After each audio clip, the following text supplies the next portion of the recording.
So you're probably seeing this like QR sticker at the back of the passport if yours has the same thing.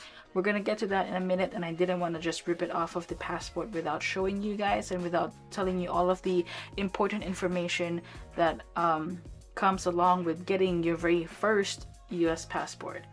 So now that you have your US passport, the first thing I want to say is congratulations. Go ahead and raise your right hand and pat yourself in the back, because you definitely did one hell of a job trying to get your US citizenship. From one citizenship to the other, and not only that, it took you, I think at the very least 5 years from a green card to your citizenship. It took me 10 years, but you know, every race is different. It's not always a sprint, sometimes it's a marathon. So first things first, congratulations on a job well done for you. You have now achieved a goal, and now you have a privilege to travel to places. Okay, so now that I actually have my US passport, there are so many things that I actually want to do, like after getting my passport. Like first up, I actually really want to just go and travel and, you know, go to different places, go see my family. So many different things that you can do now that you have this blue US passport. So the first thing that I would advise is when you first get your passport in the mail, you know, you want to make sure that you go through every single page, or you go through at the very least the first page with your identification on it. You want to make sure that everything in there is correct, the spellings, your name, your birth date, your birth year, your gender is a very important information now more than ever. Second, I want you to take a look at the expiration date of your passport.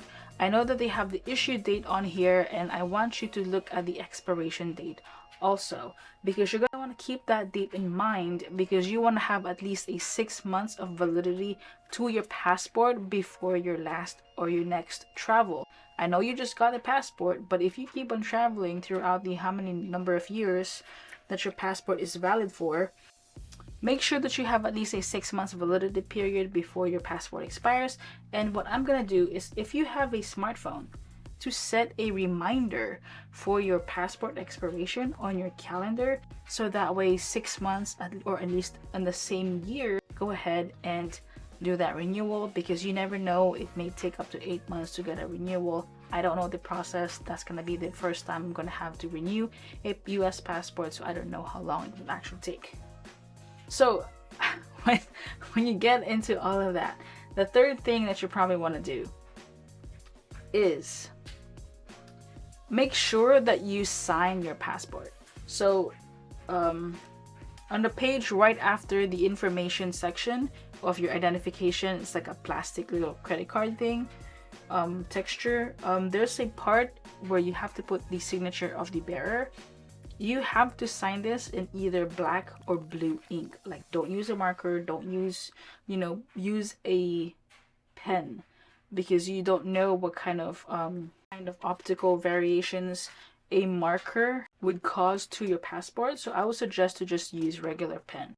But that's important, because if your passport ever gets stolen, you want to make sure that the identity that you have on your passport is not going to be stolen by somebody else's signature, because they were the ones that signed that blank line.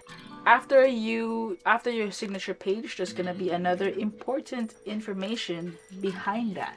So behind that will tell you the security information and all of that information that kind of goes with it and what it entails. And that's why I only advise using a black or blue pen, ink, and not a marker or anything else, because there are certain or sensitive informations and technology that are on your passport that you do not want to mess up.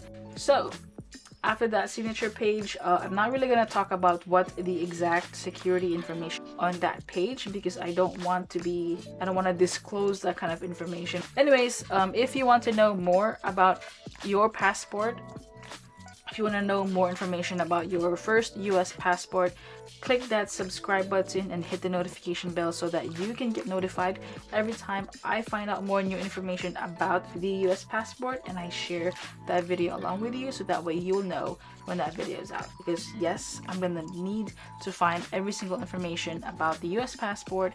You know, what am I gonna do after I fill out all of these pages? You know, what's gonna happen if I lose it, what's gonna happen if I'm abroad and I lose my passport or I can't fly, I accidentally washed my old passport in the washing machine. Am I supposed to call the US embassy? Like, what happens with all of that, you know? So moving on, after the page of the security information, make sure that you go over the documents that are on that page. There are like a series of blank lines on there. Make sure that you read it. Make sure that you fill in all of those information with correct and valid information, by the way. This is an important section, especially because you are going to be traveling around. This is kind of like your information booklet, your identification card. You want to make sure that people who are trying to reach you, if you ever lose your passport, can contact you, and the people that are important to you, your people that are important to you, your emergency contacts, can reach you if anything ever happens to you personally, and the only information they can find or identification they can find of you is your passport. So that is important, that this is your emergency contact information, and along with other personal identifiable stuff. So I'm not even gonna show you what that looks like. It's just on page 5. So just read your passport when you first get it. Admire the designs, admire the quotations that are on there. It's very deep and inspiring and motivational if you're into that kind of stuff. What other thing am I forgetting? Oh, right. So if you're going to be traveling abroad, and if you're going to be someone like me who's going to be working from, you know, outside of the United States, and at the same time getting a paycheck from your work, or if you're going to be doing international work from home or virtual work, any kind of those kinds of things, make sure that you visit Social Security Administration or www.ssa.gov to make sure that you can follow all of the rules and regulations about taxes and receiving payments when you're outside of the country. If you are already outside of the country when you watch this video, just try and get a hold of your US Embassy or your consulate that is in that area where you're at to find out more information and how to adhere to those rules and regulations.